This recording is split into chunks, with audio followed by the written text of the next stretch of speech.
só para vocês saberem, se vocês permitirem. Eu saí de casa agora. Eu saí de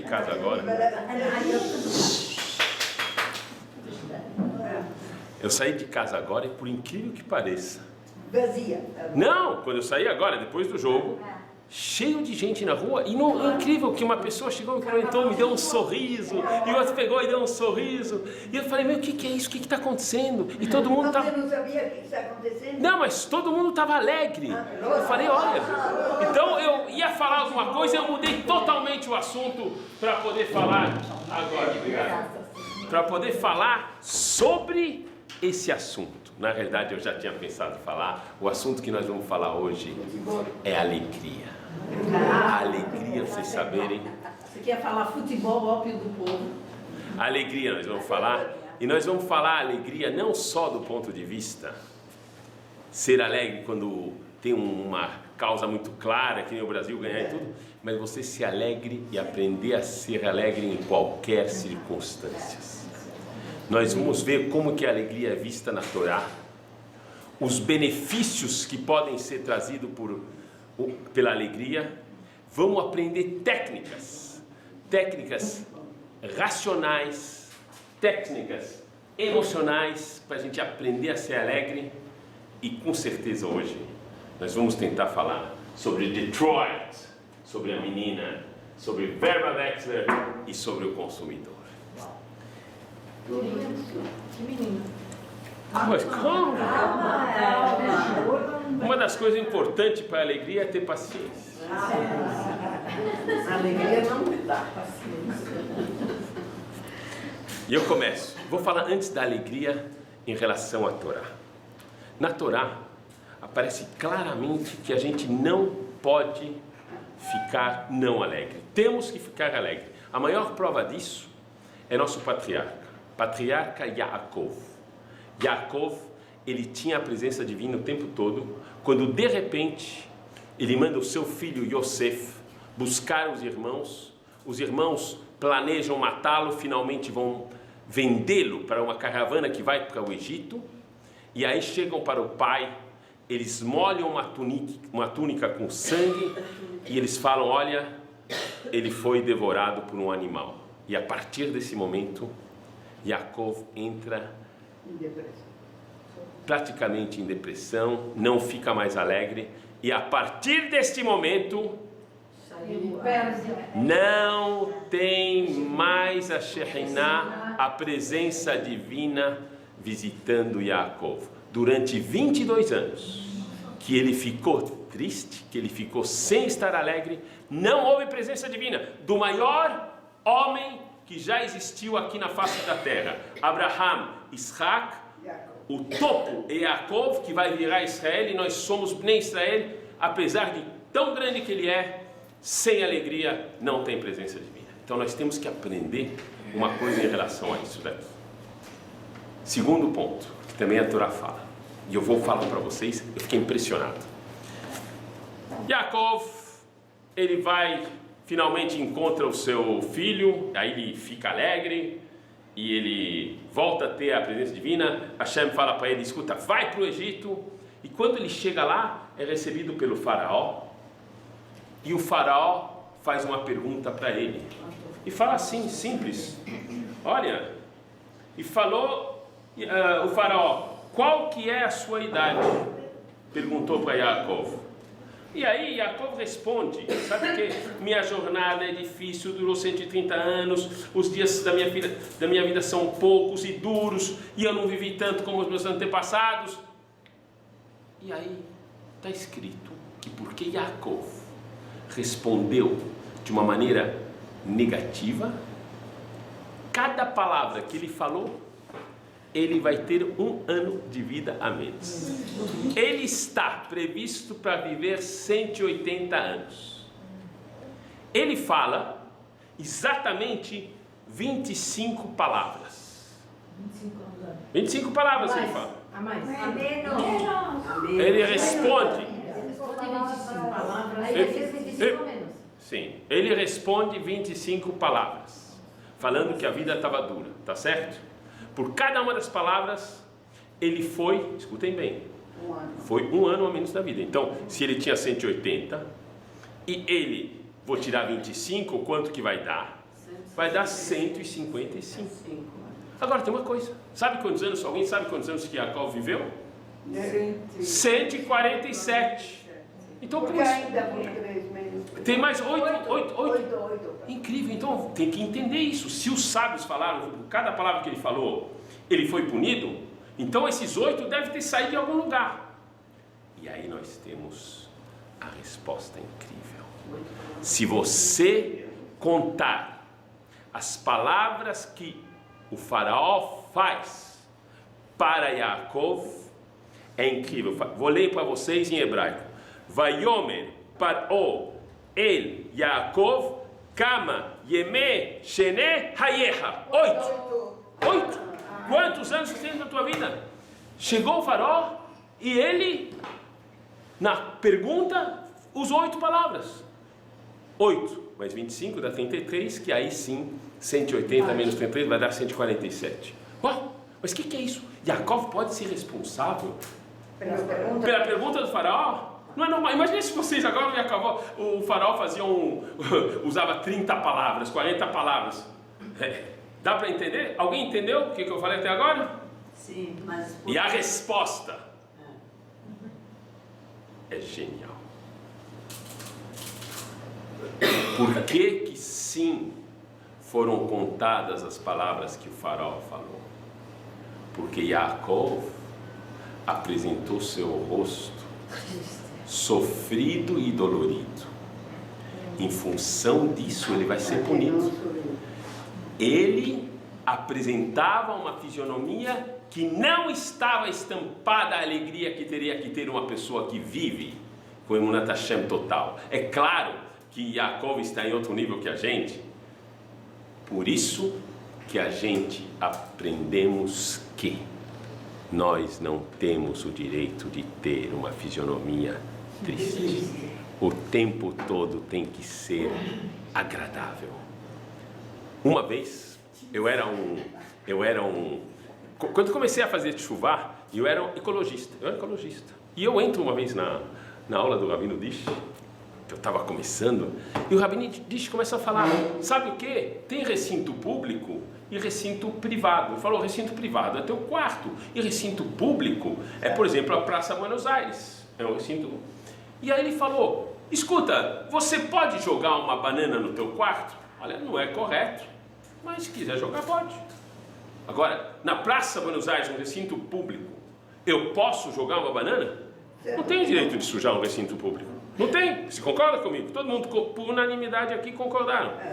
E aí eu pensava que ele estava falando de ecologia, quando aí ele chega e fala, saibam vocês que no corpo humano, todas as partes são cobertas e preservadas e são recinto privado. Menos um órgão, o rosto. O rosto é recinto público. O seu rosto não é seu. Prova é que agora, nesse momento, cada uma de vocês, com o seu rosto, tem 20 pessoas olhando para você e você não consegue ver você mesma. Saiba você que o seu rosto não lhe pertence. Você não tem o direito de estar com o rosto fechado. Eu estou propondo, inclusive para vocês, eu quero estabelecer uma carteira de pessoas andando na rua.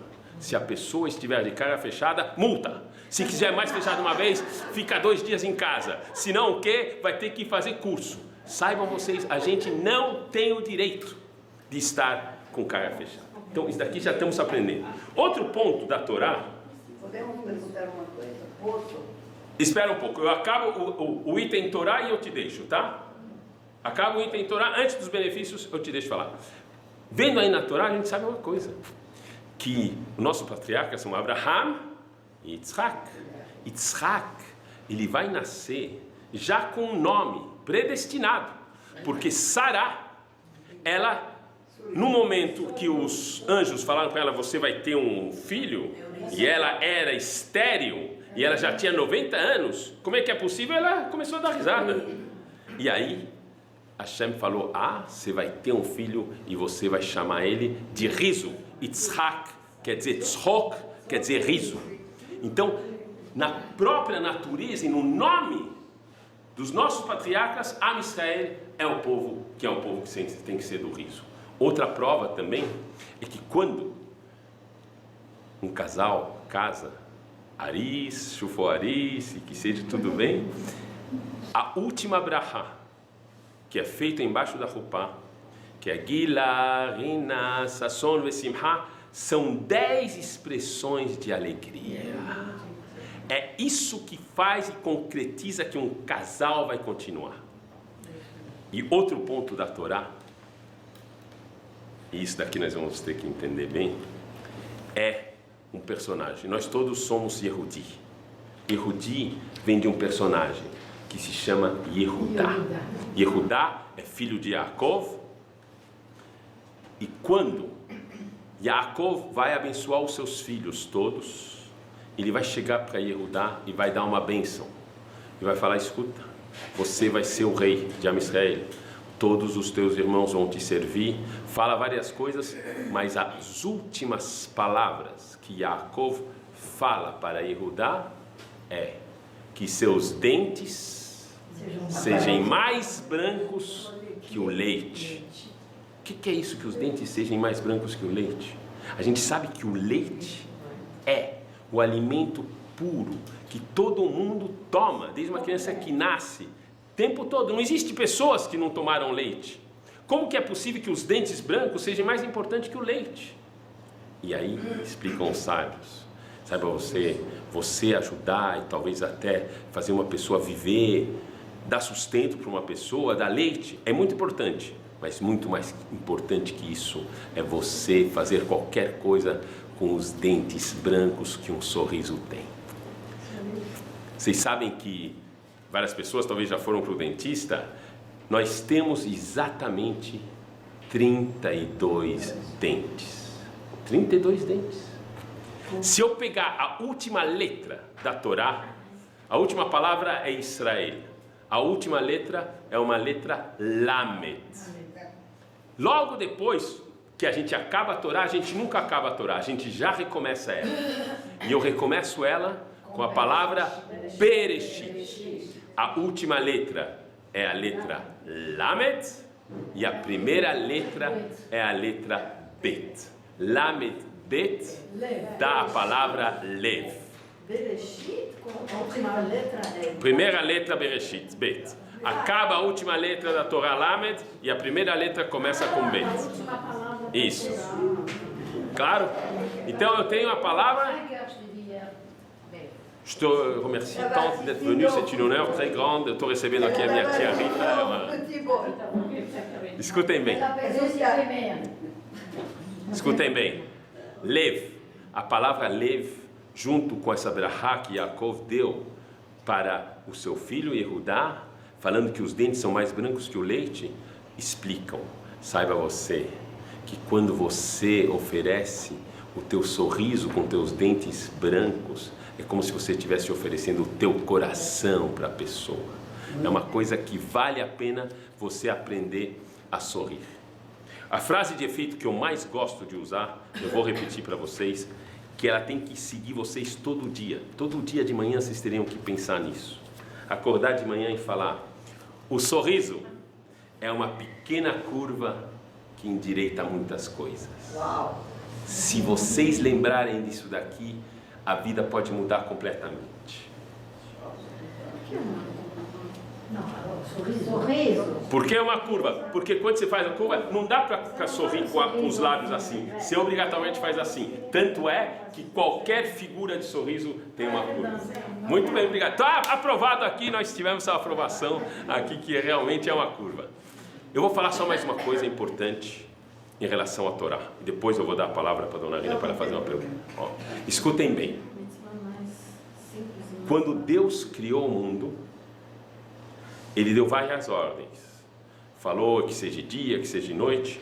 E vai chegar no quarto dia, Ele vai dar uma ordem para as árvores.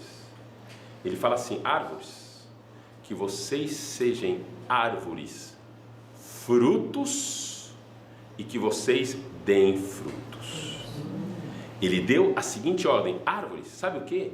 Eu gostaria que teus troncos tivessem o mesmo sabor do que as frutas. E a gente sabe hoje que as árvores, a casca não tem o mesmo sabor.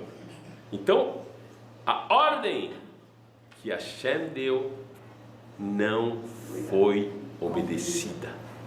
Incrível. Não foi. A própria ordem de Hashem não foi obedecida. A coisa não aconteceu como Hashem queria. O que isso pode ensinar para a gente? Vem ensinar o seguinte. Hashem vem te explicar o seguinte. Saiba você que pouco importa o que você planejar na tua vida. Nunca, nada vai ser exatamente como você quer. Qualquer coisa que você programar, vai sair dos teus planos alguma coisa. Que seja num casamento, que seja num trabalho, que seja... Sempre vai ter uma coisa que não vai funcionar como você quer. E Hashem falou, sabe o quê? E daí? Ele chegou e falou, que tov, que esse dia também seja bom. Vai riere, vai riboker, e ele falou, Yom Revi'i. E foi noite, foi dia, o quarto dia, e vamos em frente. Mesmo Hashem não ficou chateado que as coisas não aconteceram com ele. Quem somos nós para ficarmos chateados se as coisas não acontecem como a gente quer? Nós paramos a sessão Torá e vamos começar a falar dos benefícios. Uma pergunta agora? Não, queria saber, Jacó, ele sabia que o filho dele não tinha morrido. Não sabia. Não sabia. Falaram que ele sabia. Ele não fez shiva. Não é o assunto agora, mas eu falo sim. Não é o assunto. Não é o assunto, não interessa. Não interessa. Não é o assunto. Mas ele, no fundo, não sabia, por isso que ele continuou triste. E tem umas grandes coisas que a gente pode aprender sobre isso. Eu não vou entrar nesse detalhe agora, tá certo? Mas no final eu explico. Eu agora quero falar para vocês dos benefícios. Vocês sabem que hoje eu faço uma coisa que se chama-se coaching. Que eu pego as pessoas e eu faço elas crescerem, se sentirem melhor, ter autoestima. E por incrível que pareça, tem em coaching um guru, o cara que é o maior coach do mundo. Ele se chama Tony Robbins. Tony Robbins. Sim. O nome não é tão importante assim como eu lendo o que ele fala, fiquei impressionado. Ele não é judeu, não é erudito, mas 98% que é usado nas técnicas de coaching são origens da Torá. Eu vou ler para vocês o que ele fala sobre a alegria, mas tudo isso daqui está na Torá especificamente. Rabi Akiva foi o maior coach que já existiu na face da terra. Ele sabia que qualquer coisa que acontecia para o bem. E você tem que aprender isso. Mas ele fala assim, Tony Robbins: a alegria aumenta sua autoestima, torna a vida mais divertida e faz com que as pessoas ao seu redor fiquem também muito mais felizes. Ser alegre não significa você ser um palhaço, mas que você passa a olhar o mundo com olhos muito mais agradáveis e você percebe os desafios. Você passa a ser incrivelmente inteligente e você passa a viver num estado de prazer e expectativa positiva. Um estado tão intenso que transmite a sensação de alegria para as pessoas ao seu redor. E assim você tem um impacto de enfrentar qualquer desafio que apareça. Efetivamente, se você está bem, você consegue qualquer desafio enfrentar. E nós temos uma prova para isso que é incrível. Um dos homens mais detestados no mundo, na Torá, é um personagem na época de Purim que queria fazer a solução final. Ele se chama Haman. Haman Arashá.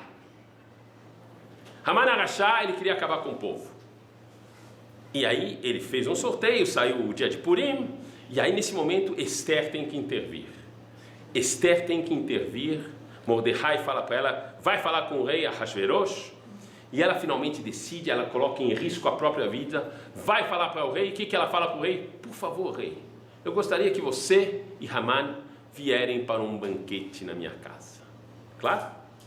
Nesse banquete, o que ela faz? O rei fala, olha, você pode pedir o que você quiser. Até a metade do meu reino eu te dou. Qual foi o pedido nesse primeiro banquete que Esther fez para o rei? Alguém sabe? Eu falo para vocês. Chegou, muito bem. Chegou e falou, eu gostaria que amanhã também você viesse fazer novamente um banquete, você com Haman. E aí a pergunta é incrível. Por que foi necessário que Esther pedisse um segundo banquete? Por que já nesse primeiro banquete ela não falou, olha, escuta, o Haman é o Rachá, ele quer acabar com o meu povo? E eu explico. No primeiro banquete, quando ele sai no primeiro banquete, Haman, ele é o homem mais feliz que já existiu na face da terra. Ele se sente o dono. Ele é o vice-rei, ele comendo com a rainha e o rei, ele sendo dominador de todas 127 províncias que tinha na época. Ele se sente alegre, contente, bem. Foi necessário que ele saísse desse primeiro banquete. Ele vai ver Mordecai e aí ele vai falar o quê? Tudo isso que eu tenho não vale nada se Mordecai não se ajoelha na minha frente. E aí ele vai tramar que ele quer colocar ele na árvore para pendurá-lo, para enforcá-lo. E vai acontecer que o rei nesse momento vai lembrar do diário e vai lembrar que Mordecai fez um grande gesto para o rei e não foi recompensado. E aí muda a situação e Haman que vai lá para falar para o rei, olha, eu quero enforcar Haman, eu enforcar Mordecai. Nessa hora o rei fala, escuta, eu quero agradecer Mordecai, você vai pegar e vai puxar ele. Nesse momento, Haman fica caído, ele está no pior dos piores, e até a mulher dele fala, se você está contra o Senhor, disse, você está perdido. E ele vai para o segundo banquete, e no segundo banquete Esther fala, escuta, é ele o Rachá. Nessa hora o rei fala, pendurem ele na forca e acabou. Por que foi necessário ela esperar o segundo banquete? E esse é o ponto. Porque um homem alegre, qualquer que seja a origem dele, ele é invencível. Pode ser o Rachá, se ele está alegre é invencível. Eu preciso fazer ele ficar mal. Deixamos Haman mal, ele ficou mal e a gente conseguiu destruir ele. É uma coisa muito profunda para a gente pensar longamente, para vocês saberem sobre isso daqui. Uma coisa que eu vou falar, vocês sabem que todas vocês são mulheres, é um prazer eu falar agora o que eu vou falar para vocês. O Estado de Israel, ele foi durante uma época governado por um verdadeiro homem. Era Golda Meir. Golda Meir era o único homem de verdade que tinha no gabinete de Israel. E ela governou com ferro, com uma mão de ferro Israel. E ela usou uma palavra que vale a pena vocês aprenderem. Ela fala assim, temos que ser otimistas. O povo judeu não pode se dar o luxo de ser pessimista. E é verdade. Podemos? Não podemos, tem que estar o tempo todo com certeza que nós vamos vencer, senão, sabe, um país tão pequenininho, rodeado de milhares de inimigos, o que você quer? Em relação à alegria, eu quero falar para vocês do consumidor. Pode falar então de uma pessoa alegre e poderosa? É poderosíssima, não é só poderosa. Eu vou falar do consumidor e já respondo para você uma coisa fantástica para você saber. O poder da alegria. Eu só quero falar para vocês, o consumidor, o Rav Sitruk, ele fala uma coisa interessantíssima. Ele fala, olha, aprendam vocês todas, não só a serem alegres, não só a serem consumidoras de alegria, mas que vocês passam a ser fabricantes de alegria, fabricantes, que você gere alegria e faça com que os outros com que os outros também fiquem alegres. Aqui eu vou responder para a dona Carol uma coisa genial. Será que uma pessoa alegre tem poder? Pois o poder que tem é inimaginável. Por exemplo, a gente aprende que uma noiva, quando ela está embaixo da roupa, ela tem um poder de berrar muito grande. A gente sabe que uma pessoa que senta com o sandak tem um poder muito grande. A gente sabe que, inclusive, o pai do menino tem esse poder. Por que será? Nós aprendemos de uma mulher. Essa mulher, ela se chama Bat-sheva. Bat-sheva era a mulher de David Amelech. David Amelech tinha um filho, Adoniá, que vai querer roubar o trono e ser rei no lugar de David Amelech. No lugar de David Amelech, eu estou falando, no lugar de David Amelech.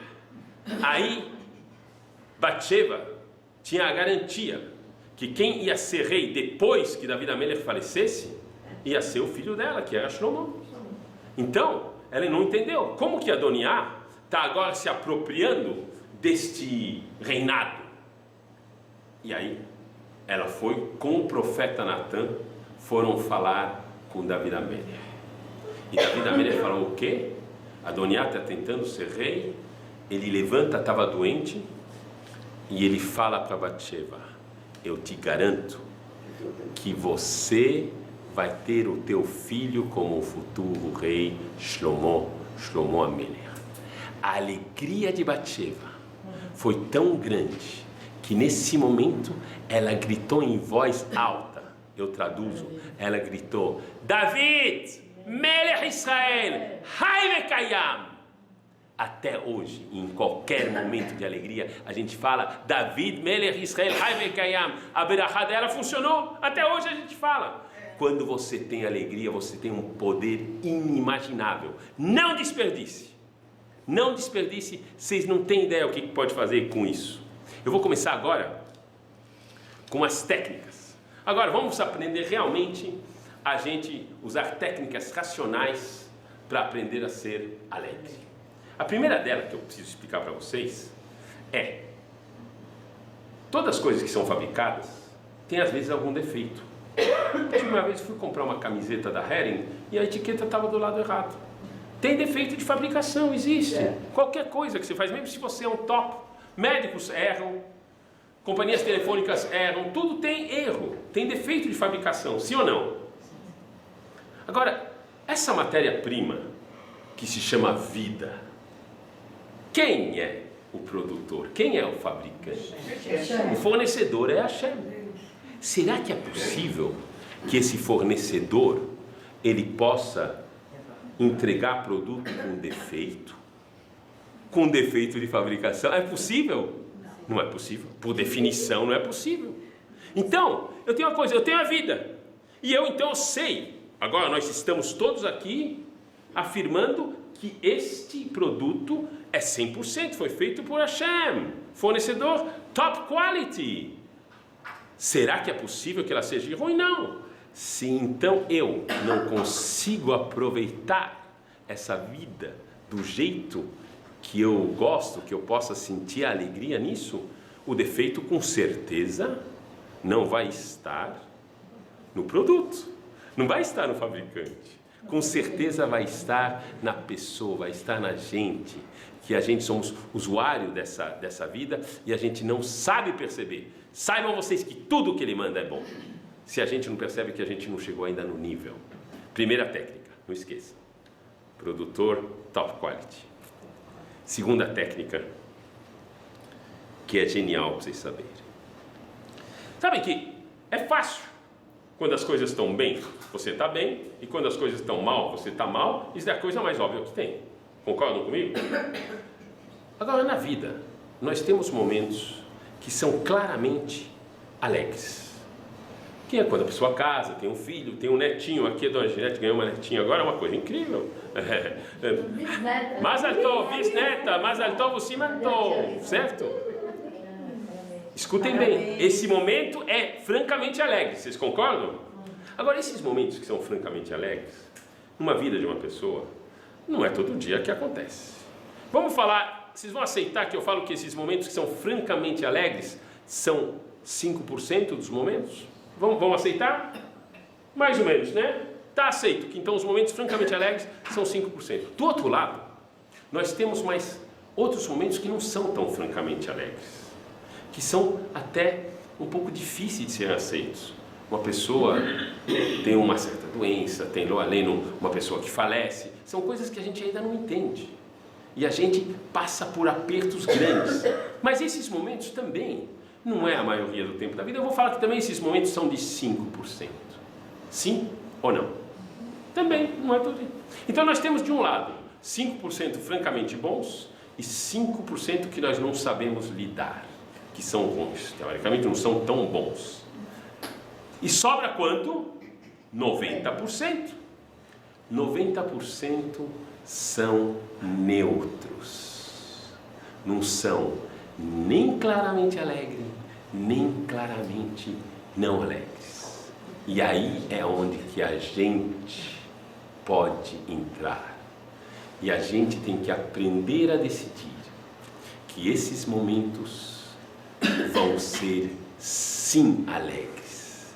Se eu aprender isso e eu fizer com que esses 90% fiquem momentos alegres que eu acabei decidindo porque são neutros, eu vou acabar tendo 90% mais 5%, vou ter 95% de momentos claramente alegres. Por exemplo, eu falo para vocês, agora a gente está aqui dando um churro, talvez a cadeira não está talvez muito confortável, não estou me sentindo bem.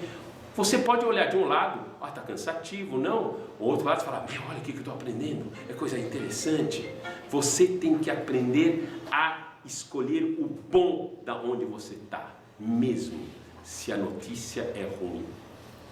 Você pode sempre falar, ainda bem que isso não aconteceu agora assim, ainda bem que aconteceu de outro jeito, ainda bem que tal. A gente tem esses exemplos dia a dia, em que a gente pode tirar o melhor do pior. Segunda técnica é que realmente neutros, mas claramente positivos, 95% de momentos alegres. Sabe o que quer dizer você passar a vida toda de 95% do tempo alegre?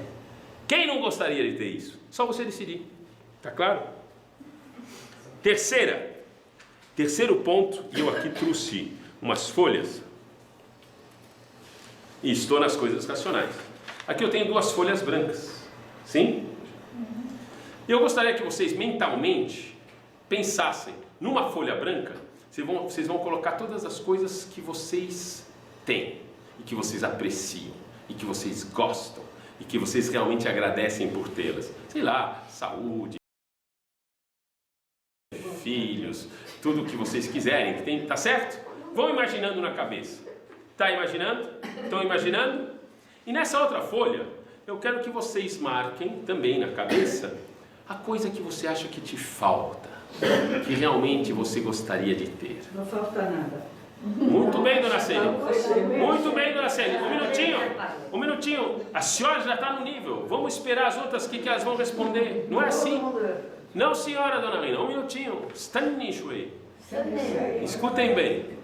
Aqui, eu tenho a folha aqui, tudo que eu agradeço. E aqui, eu tenho aquilo que me falta. As pessoas, sim, elas sentem falta de alguma coisa. Se elas não sentissem falta de alguma coisa, não teria fila quando vem rabino aqui para pedirem isso. Eu preciso de parnassá, eu preciso de saúde. É claro que não é todo mundo que está num nível. Tá. Então, agora eu faço uma pergunta para vocês. Vocês escreveram nessa folha tudo que vocês apreciam. E aqui tudo que falta. Alguma de vocês me deixaria escolher um item nessa folha que vocês apreciam para eu dar para vocês o que está nessa folha, que está faltando? Você me deixaria escolher? Sei lá, um dedinho. Sei lá, você tem um dedinho, eu pego um dedinho, qual é o problema? Tirou. Alguém aceitaria? Ninguém quer trocar. Ninguém. Então, se você não está disposta a entregar nada que Deus te concedeu como uma dádiva, por que você faz questão daquilo que Ele não te deu? Uma coisinha só sobre milhares que Ele está te dando. Isso é racional. Você não tem o direito de não ficar alegre, mesmo se você não tem essa coisa. O mais importante, outra técnica agora, é a maneira como nós vamos acordar amanhã de manhã. Amanhã de manhã há de ser outro dia. Amanhã de manhã, aquele que acordar e tiver a sensação que ele merece tudo, ele merece poder respirar, ele merece poder andar, aquela pessoa que tem certeza que vai ter tudo para receber, essa pessoa, infelizmente, pode ter grandes decepções. Mas a pessoa que acorda de manhã, sabendo que tudo que acontece é um presente, aí a cada momento é que nem se você estivesse andando na rua e chega uma pessoa e fala: olha, você está tão simpática hoje, está aqui R$1.000, compra o que você quiser. Ou outra está falando: olha que legal, que bacana que você está, se aceita, a gente quer usar você. Se a cada momento, se você não espera nada, você sabe que você está recebendo a cada momento presentes com essa vida, a própria vida. É uma coisa fantástica. Vocês sabem que, quem conta isso é o Rabino Citric. Se você perguntar para uma pessoa qual o melhor momento da sua vida, várias pessoas vão responder: olha, o melhor momento foi talvez quando casou, quando aconteceu coisas boas. Se você fizer essa pergunta para qualquer pessoa que estava mais para lá do que para cá, que estava quase saindo desse mundo e que conseguiu sobreviver, 99,9% das pessoas falam que o melhor momento é este. Quando ela conseguiu sobreviver. E daí nós aprendemos que o melhor momento não é um momento, o melhor momento é a própria vida. Quando você aprende que o melhor momento é a própria vida, a cada instante, a cada segundo, você tem uma vibração que te deixa contente e alegre. Pensem nisso. Técnica violentíssima. 2 técnicas ainda.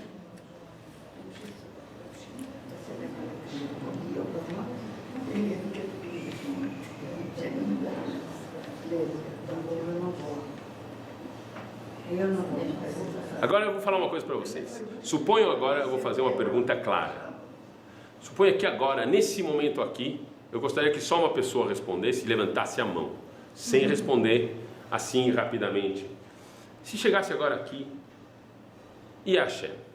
E Hashem está aqui e fala para vocês, queridas, escolhe uma de vocês e fala: escuta, vou te dar 2 escolhas. Você pode escolher o que você quiser, o que você pedir eu te dou.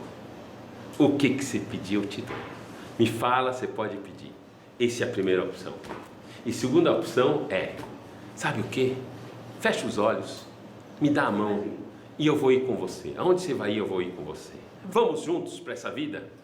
E aí você tem essas 2 escolhas. Primeira, você pode escolher o que você quiser. Segunda, você fecha os olhos e vai com ele.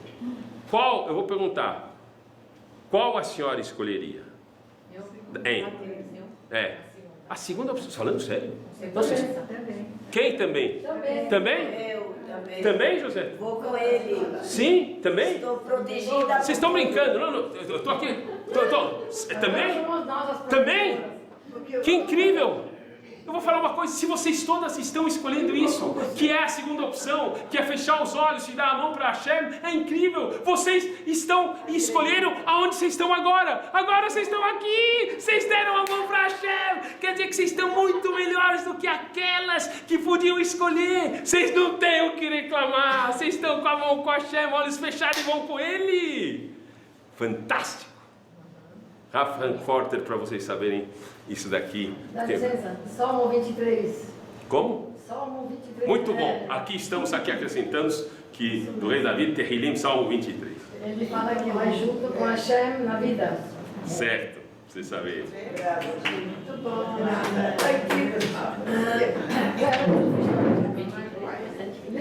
E eu vou passar agora para vocês. Final. Última frase. 23. Ele fala: com Hashem eu irei. O Senhor andei passear. Eu vou falar para vocês. Vou contar para vocês uma história que vai explicar que você tem que entender que tudo que Hashem faz é realmente para o bem. Isso daqui Rabi Akiva já falou. Tinha outra pessoa que chamava-se Ish Gamzu, que falava também Gamzu Letová, que tudo é para o bem. E eu conto para vocês uma história.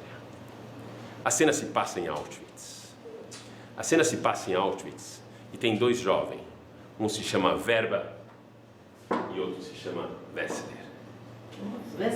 Wessler! E aí, eu gostaria agora que o silêncio fosse total. Nenhuma pergunta e nenhuma interrupção. Verba. Nenhuma pergunta e nenhuma interrupção. Tá claro?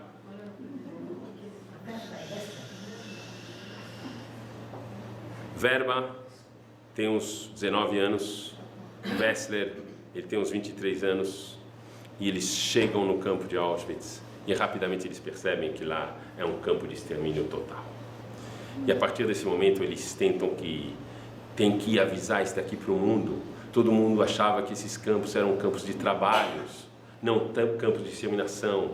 E aí eles começam a bolar um plano. Eu explico para vocês como é que era Auschwitz e Birkenau.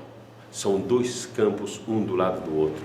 E eles têm que começar a achar uma maneira de poderem fugir. Nessa época, estavam construindo um terceiro campo de concentração que ia se chamar México. E como é que funcionava o campo de concentração? Todas as pessoas ficavam dentro de um círculo e quando eles tinham que sair para trabalhar, eles eram contados, revistados, saíam para trabalhar em outro campo que era maior e depois eles tinham que voltar. Quando voltavam, eram contados e se faltava um ou dois, acontecia a situação seguinte. Parava-se tudo, tinha, no primeiro círculo que tinha, eram guardas SS com cães alemães, pastores alemães, prontos para atacar e matar. Na segunda circunferência, tinha vários e vários soldados, se tivesse o alerta e que não voltou o mesmo número de pessoas, nesse momento se parava tudo e se contava as pessoas. Durante 3 dias e 3 noites, nada podia acontecer enquanto que se procurava as pessoas que tinham fugido. Depois de 3 dias e 3 noites, sim, aí voltava-se ao normal, se informava que tinham fugido e ponto. Verba e Wessler, eles têm que achar a maneira de sair. Eles têm que achar uma maneira de sair desse campo de extermínio. O que eles bolam? Eles bolam que eles começam a poder, em função que eles eram jovens e trabalhavam, por exemplo, na cozinha, eles pegaram as facas, conseguiram umas roupas normais e eles sabiam que nesse campo, no terceiro campo, que se chama México, tinha vários e vários troncos de madeira para serem usados para a construção desse terceiro campo de concentração. E eles bolaram, sabe o quê? Vamos se esconder embaixo dos troncos. Com a ajuda de certas pessoas, de amigos, eles vão se esconder embaixo dos troncos. Eles ficam lá. Eles também tinham descoberto que, na verdade, os cães, pastores alemães, têm um faro muito aguçado. E eles aprenderam com os russos que se você mistura tabaco com gasolina e você coloca em volta, você consegue despistar o faro dos cães farejadores dos pastores alemães. E eles colocam isso em volta e eles combinam tudo. Tem os amigos que seguram, tinha 3 filas de árvores, 3 fileiras de árvores, e eles estão embaixo. E aí, quando eles voltam, todo mundo está lá, menos 2. O alerta, na realidade, é geral agora, chama-se outras tropas, que vêm para poder, ninguém pode sair do lugar, nem mesmo os guardas, 3 dias e 3 noites, se faz procura em todos os lugares, e vão se procurando, se não acharem, está livre. 3 dias e 3 noites. Estamos no terceiro dia, são 5 horas da tarde, às 6 horas acabam o terceiro dia. Nesse momento aí, estão Verba e Wessler embaixo das árvores, nos troncos. E eles estão contando, falta 1 hora. Uau! Quando de repente tem 2 guardas SS alemães que estão do lado. E eles conseguem escutar. Eles escutam a conversa. E aí, um soldado fala para o outro: escuta, e esses 2 que fugiram? Como é que é possível? Onde será que eles conseguiram se esconder? A gente vasculhou por todo lugar. Aí um deles fala, sabe o quê? Será que eles não estão embaixo desses troncos de árvores? O quê? Mas não é possível. Se eles tivessem, os cães teriam farejado. Mas talvez eles acharam um meio de despistar esses cães. Olha, sabe o quê? Talvez você tenha razão. E aí, eles falam, então vamos lá, vamos levantar esses troncos para ver se eles estão embaixo. Tinha alguns montes e eles começam a tirar os troncos. Eles tiram, tinha 3 fileiras. Primeiro monte não tem nada, segundo monte não tem nada nesse momento. Werber e Wessler, eles não podem acreditar. Falta menos que 1 hora para ser livres, eles depois disso daqui vão poder sair. E aí, eles começam e chegam no último monte que é o deles. Tem 3 fileiras. Nesse momento, Werber e Wessler sabem que estão perdidos. Eles tinham umas faquinhas, tinham umas coisas, com isso daqui eles não conseguiam fazer nada e não lutar nada. E nesse momento eles começaram a reclamar da vida, reclamar com o próprio Criador. Não é justo, o que é isso? E aí os soldados estão lá e tiram a primeira fileira. Tiram a primeira fileira e não tem nada. Vão tirar a segunda fileira de todos os lados e agora eles vão tirar o último tronco onde que eles estão embaixo. Werber e Wessler não conseguem acreditar, não é possível. Quando na realidade eles vão tirar esse tronco, de repente, um chefe, um comandante chega, ei, vocês dois, o que vocês estão fazendo aqui? Venham para aqui agora. Opa, venham para aqui agora. Foram, e aí, uau, pô, incrível. Parece milagre, efetivamente. História verídica, 100%. E eles saem nesse momento, eles falam, uau, estamos salvos. E aí, chega às 6 horas, passaram-se os 3 dias e as 3 noites, e eles podem sair. Mudam, está liberado, não tem mais nada, não são tão mais perseguidos, e agora eles têm que sair. Eles têm que sair, eles vão tentar sair. E eu vou falar uma coisa para vocês. Quando você está num campo de concentração, não é que você tem uma alimentação saudável, forte e enérgica. E quando você ficou 3 dias e 3 noites, você vai saber como você se alimentando, e eles vão tentar tirar o tronco, e eles não conseguem. Não conseguem tirar o tronco. E agora? Meu, tudo aconteceu de mim, eu não consigo tirar o tronco. Eu não consigo tirar o tronco. E eles vão fazendo esforço e falam, não é possível. E eles vão, quando de repente os dois juntos se concentram, fazem um esforço inimaginável.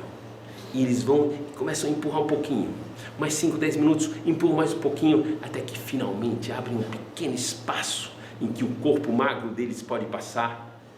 Um passa, o outro faz mais um esforcinho e passa também. Werber e Wessler saem. Eles vão passar a segunda cerca.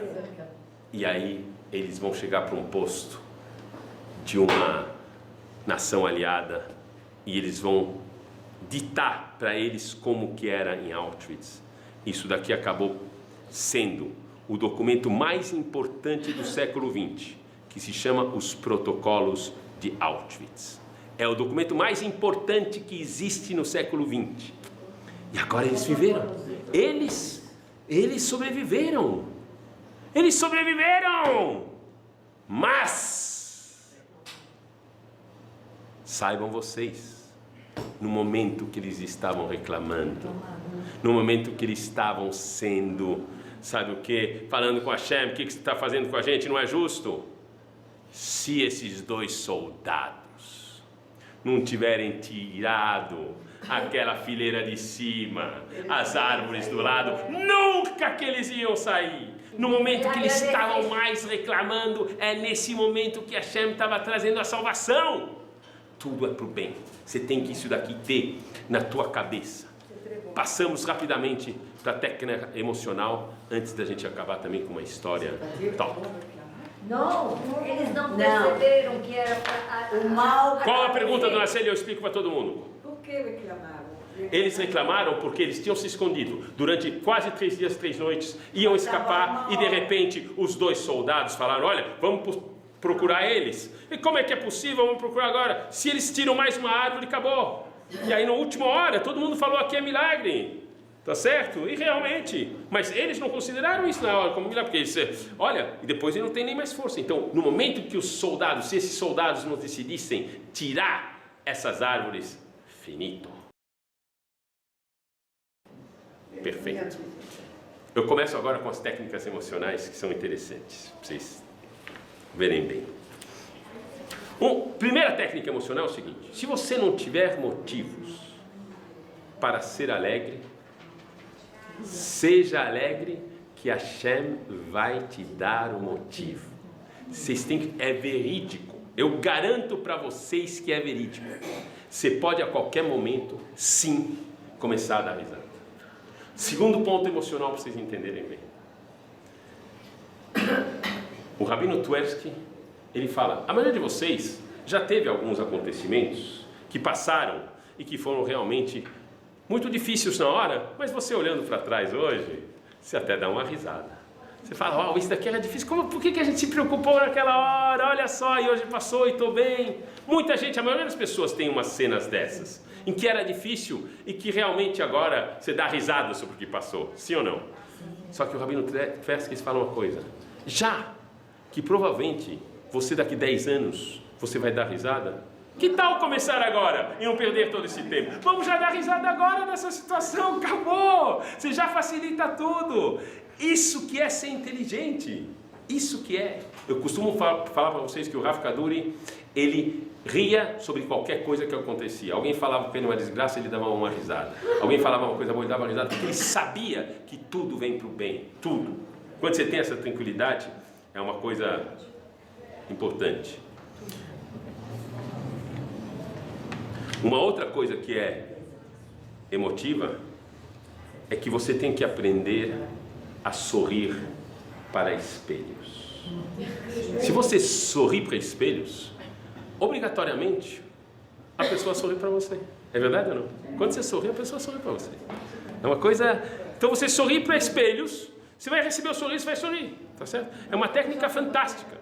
E o Rav Pliskin, é um Rav que fala isso daqui, ele fala: sabe o que? Essa técnica é genial, você sorrir para espelhos.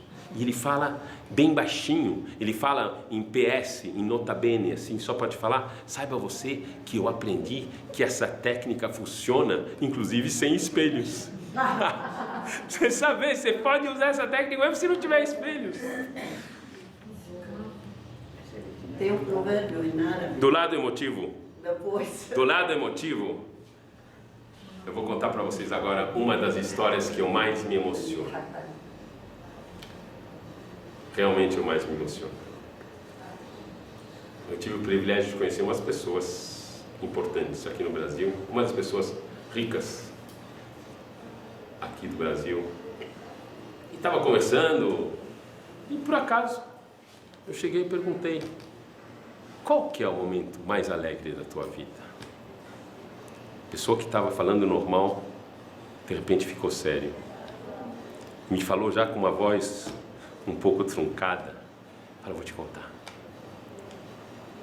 Alguns anos atrás, chegou um rabino e veio me pedir uma ajuda para uma menina. Que essa menina precisava fazer uma operação nos Estados Unidos. Ela tinha 5 anos e que era muito custosa e que não tinha jeito. E que eu era a única pessoa e a última pessoa para quem eles estavam recorrendo. E era uma soma realmente grande. E eu resolvi que eu ia ajudar. E realmente aconteceu a operação. E deu certo. Eu fiquei muito contente. Mas quando o rabino, com essa menina, entrou na minha sala, eu não aguentei, eu comecei a chorar como eu nunca chorei. Eu senti isso daqui, eu falei: uau, isso sim que é uma coisa alegre. Isso sim que é a maior alegria que você pode ter. A maior alegria que às vezes você pode ter é você aprender a ajudar os outros.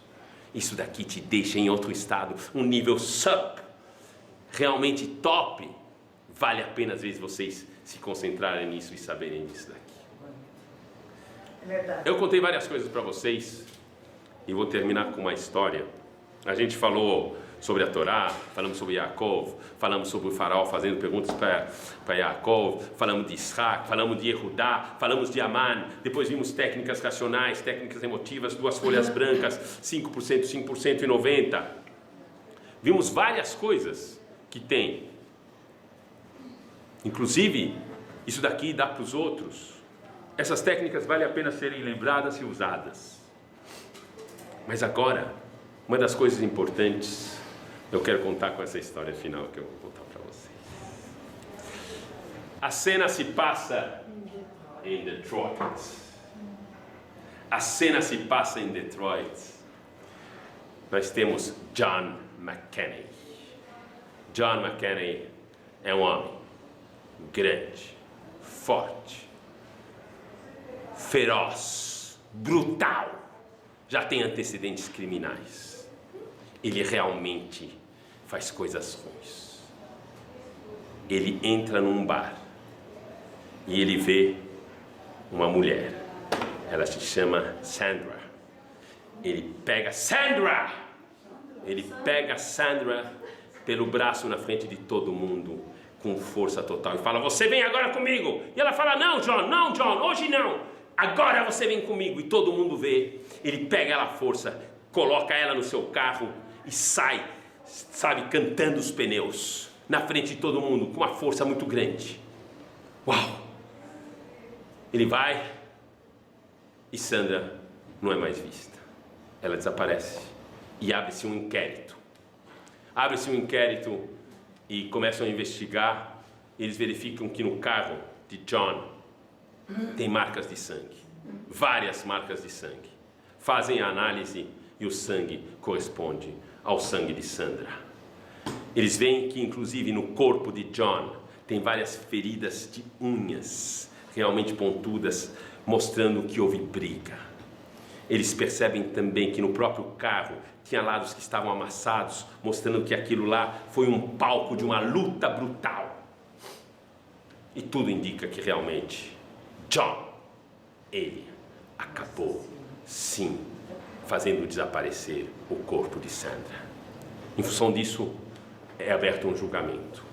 Vai ser um julgamento público, em que o júri vai ser um júri público. Um júri público é quando as pessoas do povo são escolhidas para poderem decidir o veredito.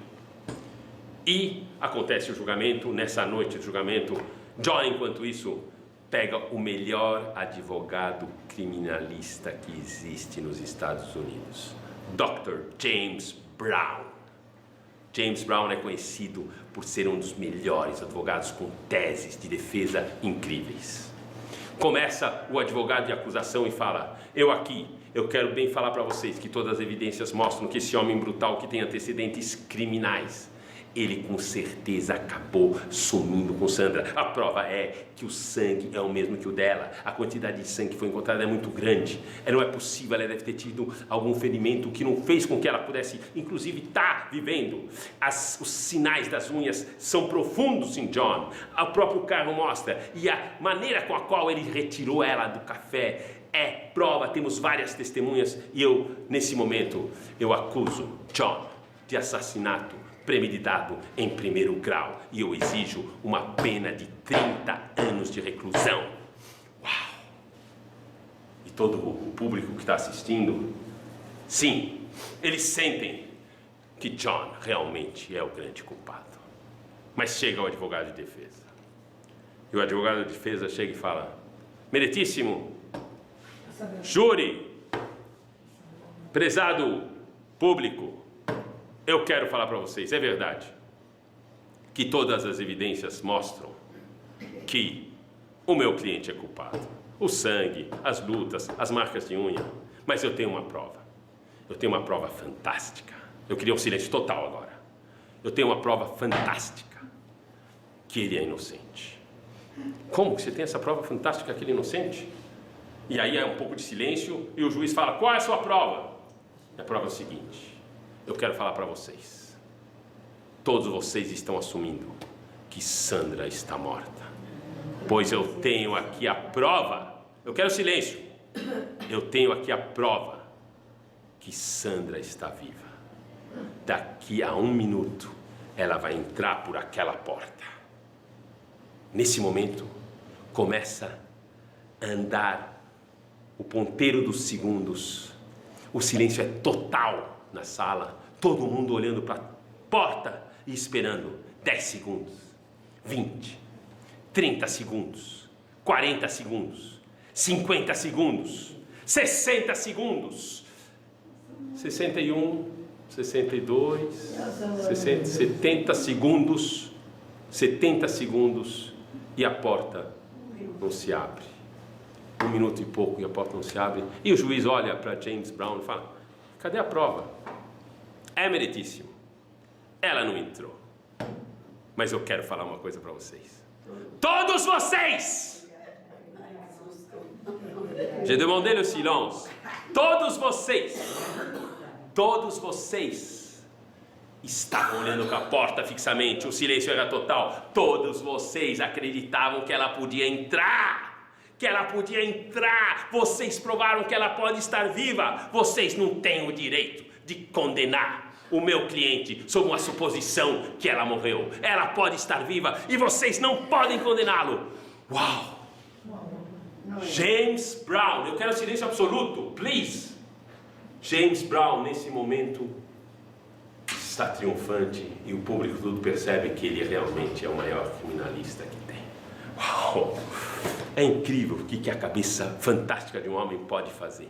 O júri se retira e eles têm que deliberar. Vai demorar o tempo que for necessário até que eles cheguem à conclusão se ele é inocente ou culpado. E vão discutindo, passa-se meia hora, 1 hora. Às vezes pode passar dias, mas aqui passou 1 hora, 1h30, depois de 2 horas. O júri sai e o chefe do tribunal de júri fala: nós chegamos à conclusão e pelos fatos que foram falados aqui, nós temos a obrigação de falar para vocês que chegamos a um veredito. E em função do que foi falado pelo advogado de defesa, pelo advogado de acusação, nós somos obrigados a reconhecer que o Sr. John McEnany, ele é acusado de assassinato em 1º grau. Uau! Como é que é possível? Nesse momento, James Brown se levanta e fala: não é possível, vocês não têm o direito de fazer isso. Como eu provei para vocês que ela pode estar viva? Todo mundo olhou para a porta. Não é possível, você não tem o direito de fazer isso daqui. Não se pode matar um homem sob uma suposição. E aí, o chefe do júri fala: o senhor tem toda a razão, Dr. James Brown. É verdade que o silêncio estava total na sala e que todo mundo estava olhando a porta. Todo mundo estava olhando para a porta. Todo mundo, menos 2. O senhor e seu cliente não estavam olhando para a porta. Vocês sabiam que ela não podia entrar. Vocês tinham certeza, vocês provaram que ela não podia entrar. Em função disso daqui, nós sim acusamos ele de assassinato. Isso daqui para explicar para vocês que, olha, você quer convencer as pessoas, você quer convencer teus amigos, quer convencer teus filhos que você está bem e você está alegre, só se você também olhar para a porta. Só se você for o exemplo. Não vai adiantar falar nada.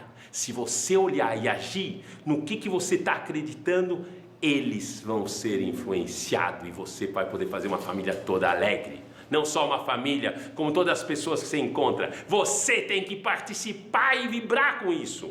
Senão, é só hack. Foi muito bom falar com vocês. Muito obrigado.